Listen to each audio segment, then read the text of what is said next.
പ്രവാസ ലോകത്തെ വാർത്തകളും വിശേഷങ്ങളും അതുപോലെ മാറി മാറി വരുന്ന നിയമങ്ങളും നേരത്തെ അറിയാൻ ഈ ചാനൽ സബ്സ്ക്രൈബ് ചെയ്യൂ. അടുത്തുള്ള ബെല്ലൈക്കൺ എനേബിൾ ചെയ്യാൻ മറക്കേണ്ട. നമസ്കാരം, ഒമാൻ വാർത്തകളിലേക്ക് സ്വാഗതം. ഇന്ന് മാർച്ച് 8. പ്രധാന വാർത്തകൾ. BHT ക്രിക്കറ്റ് ടീം ഒരുക്കുന്ന പ്രഥമ പ്രീമിയർ ലീഗ് ഇന്നുച്ചയ്ക്ക് 2 മണി മുതൽ അൽഖൂദ് മസൂൺ ക്രിക്കറ്റ് ഗ്രൗണ്ടിൽ നടക്കും. 10 ടീമുകളാണ് മാറ്റുരയ്ക്കുക. 2 വീതം ഐക്കൺ താരങ്ങളുമായി വന്ന് ബാക്കി കളിക്കാർക്ക് വേണ്ടി നടന്ന ലേലം വിളിയും വ്യത്യസ്ത അനുഭവമായി. ടൂർണമെന്റിന്റെ ഭാഗമായി ഓൺലൈൻ ക്വിസ്, അടിക്കുറിപ്പ് മത്സരം, സംഗീത മത്സരം എന്നിവയും അരങ്ങേറി. മലയാളികളെ മാത്രം ഉൾപ്പെടുത്തി നടത്തുന്ന ക്രിക്കറ്റ് മാമാങ്കം എന്നൊരു പ്രത്യേകതയും BHT പ്രീമിയർ ലീഗിനുണ്ട്. ഗാലയിൽ നടത്തിയ ജേഴ്സി ട്രോഫി ലോഞ്ചിങ്ങും ജനപങ്കാളിത്തത്താലും അവതരണത്തിലെ മികവ് കൊണ്ടും ശ്രദ്ധേയമായി. ആമിറാത്ത് ക്രിക്കറ്റ് സ്റ്റേഡിയത്തിൽ നടക്കുന്ന 2020 പരമ്പരയിലെ 2ാം മത്സരത്തിന് ആതിഥേയരായ ഒമാന് തോൽവി. പാവുവ ന്യൂഗിനിയ 8 വിക്കറ്റുകൾക്കാണ് ഒമാനെ കീഴ്പ്പെടുത്തിയത്. ആദ്യം ബാറ്റ് ചെയ്ത ഒമാൻ നിശ്ചിത 20 ഓവറിൽ 7 വിക്കറ്റ് നഷ്ടത്തിൽ 147 റൺസെടുത്തു. മറുപടി ബാറ്റിംഗിൽ 19.2 ഓവറിൽ 2 വിക്കറ്റ് നഷ്ടത്തിൽ ന്യൂഗിനിയ വിജയ റൺസ് നേടി.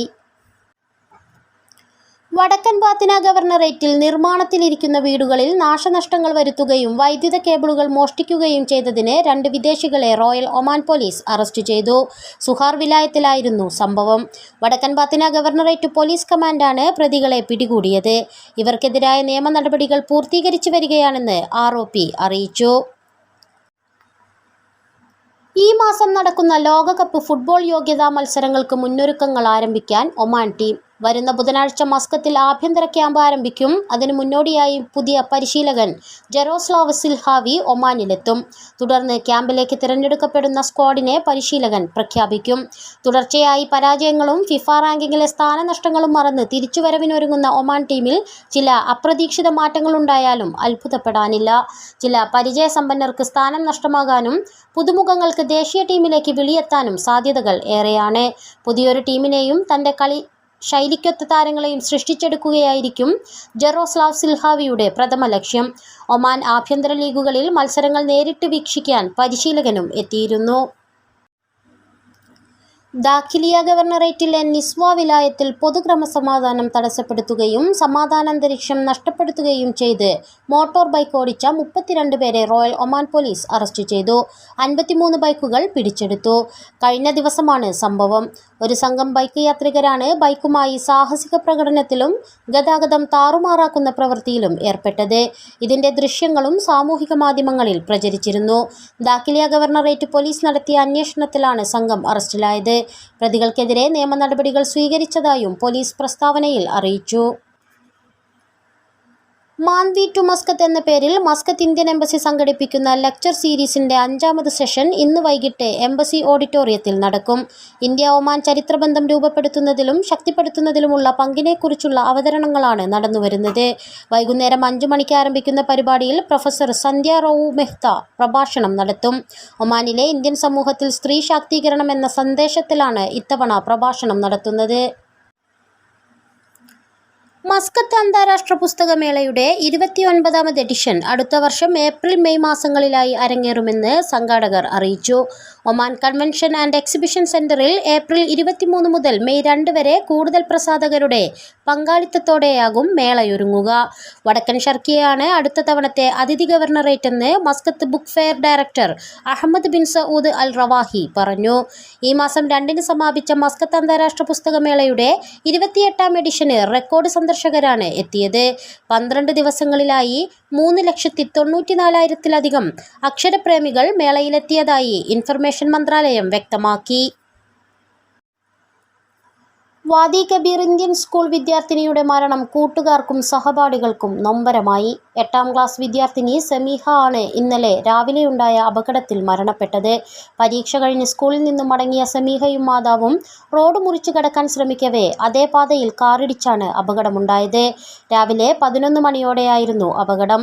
സാരമായി പരിക്കേറ്റ മാതാവ് ആയിഷ ആശുപത്രിയിൽ വിദഗ്ധ ചികിത്സയിൽ കഴിയുകയാണ്. പുതിയ ന്യൂനമർദ്ദത്തെ തുടർന്ന് ഇന്നു മുതൽ രാജ്യത്ത് 3 ദിവസം മിക്ക ഗവർണറേറ്റുകളിലും ശക്തമായ മഴയ്ക്ക് സാധ്യതയുണ്ടെന്നും കാലാവസ്ഥാ നിരീക്ഷണ കേന്ദ്രം അറിയിച്ചു. ശക്തമായ കാറ്റിനും തിരമാലകൾ ഉയരാനും സാധ്യതയുണ്ട്. 30 മുതൽ 150 മില്ലിമീറ്റർ വരെ മഴ ലഭിച്ചേക്കും. 2 മുതൽ 3 മീറ്റർ വരെ തിരമാല ഉയരുമെന്നും 15 മുതൽ 25 നോട്ടിക്കൽ മൈൽ വേഗത്തിൽ കാറ്റ് വീശുമെന്നും കാലാവസ്ഥാ നിരീക്ഷണ കേന്ദ്രം ഔദ്യോഗിക മുന്നറിയിപ്പിൽ വ്യക്തമാക്കി. ശനിയാഴ്ച മസ്കത്ത്, മുസന്തം, ബുറൈമി, തെക്ക് വടക്ക് ബാത്തിന, ദാഹിറ, ദാഖിലിയ, തെക്ക് വടക്ക് ഷർക്കിയ ഗവർണറേറ്റുകളിൽ 30 മുതൽ 150 മില്ലിമീറ്റർ വരെ മഴ ലഭിച്ചേക്കും. 15 മുതൽ 35 നോട്ടിക്കൽ മൈൽ വേഗത്തിൽ കാറ്റ് വീശും. ഇന്ന് മുസന്തം, ബുറൈമി, തെക്ക് വടക്ക് ബാത്തിന, ദാഹിറ, ദാഖിലിയ, തെക്ക് വടക്ക് ഷർക്കിയ ഗവർണറേറ്റുകളിൽ 15 മുതൽ 40 മില്ലിമീറ്റർ വരെ മഴ ലഭിച്ചേക്കും. 15 മുതൽ 35 നോട്ടിക്കൽ മൈൽ വേഗത്തിൽ കാറ്റ് വീശും. 5 ഇരട്ടി വരെ ഉയർന്ന ഉള്ളിവില പതിയെ താഴേക്കിറങ്ങുന്നു. ഇന്ത്യൻ ഉള്ളിക്ക് പകരക്കാരനായി വിപണി പിടിച്ച യമൻ ചൈനീസ് വലിയുള്ളികൾ സുലഭമായി വിപണിയിലെത്തിയതോടെയാണ് വിലയും കുറഞ്ഞത്. 400 പൈസ മുതൽ 500 പൈസ വരെ നിരക്കിൽ നിലവിൽ വിപണിയിൽ ഉള്ളി ലഭ്യമാണ്. റമസാൻ വെളിപ്പാടകലെ എത്തിയതോടെ നിരക്ക് കുറയുന്നത് ഉപഭോക്താക്കൾക്ക് ആശ്വാസമാകും. കൂടുതൽ ഉള്ളി എത്തിയതോടെ ഓഫറുകളുമായി വാണിജ്യ സ്ഥാപനങ്ങളും രംഗത്തുണ്ട്. 2.5 കിലോ ഉള്ളിക്ക് 990 പൈസയാണ് പ്രമുഖ ഹൈപ്പർ മാർക്കറ്റിലെ നിരക്ക്. മറ്റൊരു സ്ഥാപനത്തിൽ 2 കിലോയുടെ പാക്കിന് 700 പൈസയാണ് ഈടാക്കുന്നത്. ഗുണനിലവാരത്തിലും മികച്ച ഉള്ളി തന്നെയാണ് വിപണിയിലെത്തിയിട്ടുള്ളത്. ഇന്ത്യയിൽ നിന്നുള്ള കയറ്റുമതി നിരോധിച്ചതോടെ ഡിസംബർ 2ാം വാരത്തിലാണ് സവാള നിരക്ക് കുത്തനെ ഉയർന്നത്. 1 കിലോഗ്രാം ഉള്ളി 150 പൈസയ്ക്ക് ലഭിച്ചിരുന്നുവെങ്കിൽ ഘട്ടം ഘട്ടമായി നിരക്ക് 1 റിയാലിന് മുകളിലായി. ഇന്ത്യൻ ഉള്ളിക്ക് പകരം ഇറാൻ, ഈജിപ്ത്, തുർക്കി എന്നിവിടങ്ങളിൽ നിന്നുള്ള ഉള്ളി ലഭ്യമാണെങ്കിലും ഇന്ത്യക്കാർക്ക് പക്ഷേ ഇന്ത്യൻ ഉള്ളി തന്നെ അടുക്കളയിലെത്തണം. ഒരു വർഷത്തിനിടെ രാജ്യത്ത് 150-ൽ പരം യാചകരെ അറസ്റ്റ് ചെയ്തതായി സാമൂഹിക വികസന മന്ത്രി ലൈജ അൽ നജ്ജാർ പറഞ്ഞു. ഇവയിൽ 17 കേസുകൾ റോയൽ ഒമാൻ പോലീസിന് കൈമാറി. 126 പേരെ പുനരധിവസിപ്പിച്ചു. 2202 പരിശോധനാ ക്യാമ്പയിൻ 2023-ൽ നടന്നതായും മന്ത്രി വാർത്താസമ്മേളനത്തിൽ പറഞ്ഞു. അതേസമയം ഭിക്ഷാടനത്തിനെതിരെ സാമൂഹിക വികസന മന്ത്രാലയത്തിന് കീഴിൽ ക്യാമ്പയിൻ സംഘടിപ്പിച്ചു വരികയാണ്. രാജ്യവ്യാപകമായ ക്യാമ്പയിനിൽ വ്യക്തിപരമായും സംഘടിതമായും നടത്തുന്ന യാചനകൾ കണ്ടെത്താൻ വ്യാപക പരിശോധനയും മറ്റും നടത്തും. അറസ്റ്റിലാകുന്നവർക്കെതിരെ കർശന നടപടികൾ സ്വീകരിക്കുമെന്നും മന്ത്രാലയം മുന്നറിയിപ്പ് നൽകി. ഭിക്ഷാടനത്തിന് കുട്ടികളെ ഉപയോഗിക്കുന്നതും നിർബന്ധിക്കുന്നതും കുറ്റകരമാണ്. മസ്കത്ത് നിസ്വ റോഡിൽ നിർമ്മാണം പൂർത്തിയാക്കിയ 4 വരിപ്പാത പൂർണ്ണമായും യാത്രയ്ക്കായി തുറന്നു നൽകി. നേരത്തെ ഭാഗികമായി തുറന്ന പാത ബുധനാഴ്ച അർദ്ധരാത്രിയോടെയാണ് ഗതാഗത ആശയവിനിമയ വിവരസാങ്കേതിക മന്ത്രാലയം റോയൽ ഒമാൻ പോലീസുമായി സഹകരിച്ച് റോഡ് തുറന്നത്.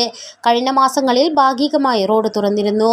റുസൈലിനും ബിദ്ബിദിനുമിടയിലാണ് റോഡ് വികസിപ്പിച്ച് 4 വരിപ്പാതയാക്കിയിരിക്കുന്നത്. 2 വർഷത്തോളമായി ഇവിടെ നിർമ്മാണ പ്രവൃത്തികൾ പുരോഗമിക്കുകയായിരുന്നു.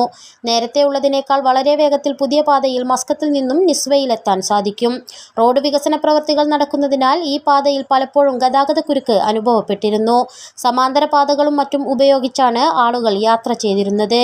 അതേസമയം മസ്കത്തിൽ നിന്നും സമീപ ഗവർണറേറ്റുകളിലേക്കുള്ള യാത്ര സുഗമമാക്കുന്ന റുസൈൽ ബിദ്ബിദ് പാത തുറന്നതോടെ ഗതാഗതം സുഗമമാവുകയും വാണിജ്യ വ്യവസായ മേഖലയിൽ ഉണർവുണ്ടാവുകയും ചെയ്യും.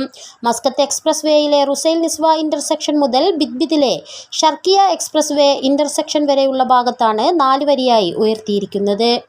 ഇതോടുകൂടി ഇന്നത്തെ വാർത്തകൾ ഇവിടെ പൂർണ്ണമാവുന്നു. കൂടുതൽ ഒമാൻ വാർത്തകളും വിശേഷങ്ങളുമായി നാളെ വീണ്ടും കാണാം. നമസ്കാരം.